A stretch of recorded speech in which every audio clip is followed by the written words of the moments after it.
yeah, the Cray 1A on each of those cards had a bunch of semiconductor chips, 5-4 NAND gates, and oftentimes if the system crashed, those of us who did on-site analysis, we'd do dump busting if we actually found hardware errors in the dump where we'd find maybe a bit was picked or dropped in a register transfer. You could actually sort it back to the individual chip that was on one of those modules. The engineer yanked that out, you'd put a spare in, and you'd ship the old, the bad one back, and they'd resolder it. Yeah, actually, they didn't ship them back. That was one of the neat things about Cray when they supported Cray 1s, that not only did they have a full set of on-site spares, I think it was about 150 different types of modules, they had a full set of spares. They actually had a repair desk, and so engineers like my good self would fix the module, replace the chip or the terminator resistor or whatever was wrong with it, and then test it back in the machine during planned maintenance, which was something that every customer hated, but we had to have it. And then they would home the module, and it was back up and running. So we had a whole complete set of spares and repair facility for all the Cray 1s. Yeah. So it's essentially the machine is, each of the columns is a stack of modules vertically that plug in through very fine connectors at the back of the machine, and on the inside of the back of the machine are all the interconnects between the modules that are the blue and white twisted pairs that you see. They were very, very carefully balanced as to length, because you needed to be ensure that the timing was consistent across the links between the modules. And the folks that used to come and do the occasional repairs to those wiring mats were legendary in the Cray service community and much appreciated, as they would take the field repairs and re-establish the dependency on the machine and the reliability through their ability to effectively repair the wires right at the connectors on the back of the machine.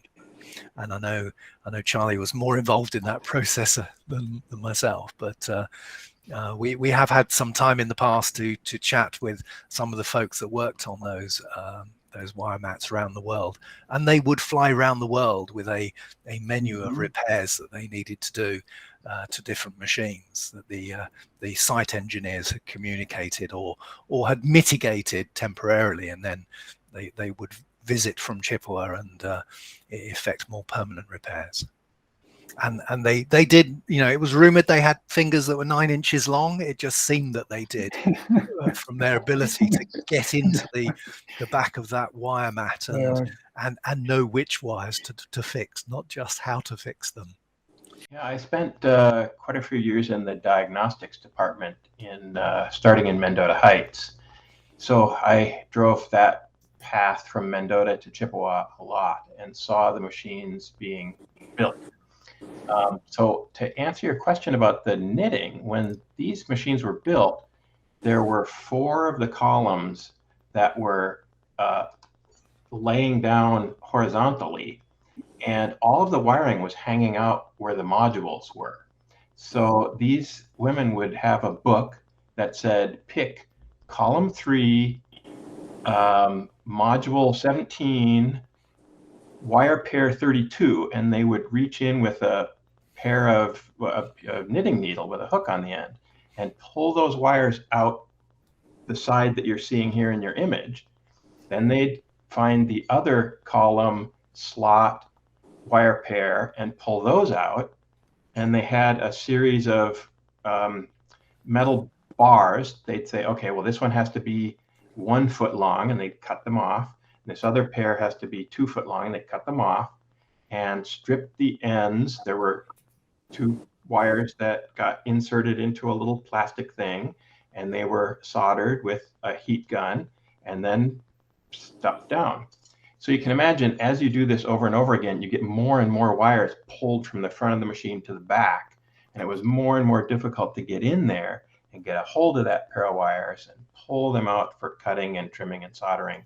So it was just fantastic. And then they'd take a set of 4 columns and another set of 4 columns and stick them together like this, finally putting the last set of 4. So at that point, you've got a real mess trying to get the wiring from one end of the machine to the other. It was fantastic looking at that. Yes, I was just going to add that the team that was referred to was, they called themselves SWAT, which was a special wiring assembly team. And they literally did jump on airplanes and go and fix the wires of a broken machine. However, the engineers on site were expected, if they crushed a pin when they put a module in, they were expected to drill it out and replace that wire themselves. And then what Sonia said on a previous call, her team would come in and fix the repairs that the engineers had done. Doesn't say much for the engineers, but never mind. I used to show these machines to people, obviously, and you do too. And there's over 20 miles of twisted wire, blue and white wire pair in there. And in the middle, which of course the 4 CPU columns are in the middle, and then the memory's out at both sides. In the middle, it's like a 1.5 foot thick bunch of wires. So it is very difficult to find the wire in there. But I would show people around and show them the big bunch of wires and say it's actually quite simple, because we always knew it was either a blue wire or a white wire. Yeah.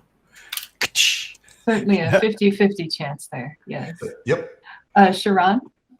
Yeah, I think Alan already mentioned it, but each wire was actually precisely measured, and if you put in the wrong length to the wrong module, it would throw the timing off.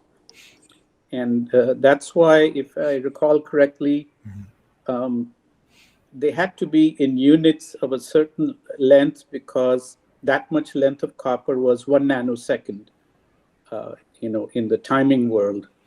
So that was a very critical knowledge that these folks had on the wire lengths and which module, and you just couldn't mix any wire length anywhere.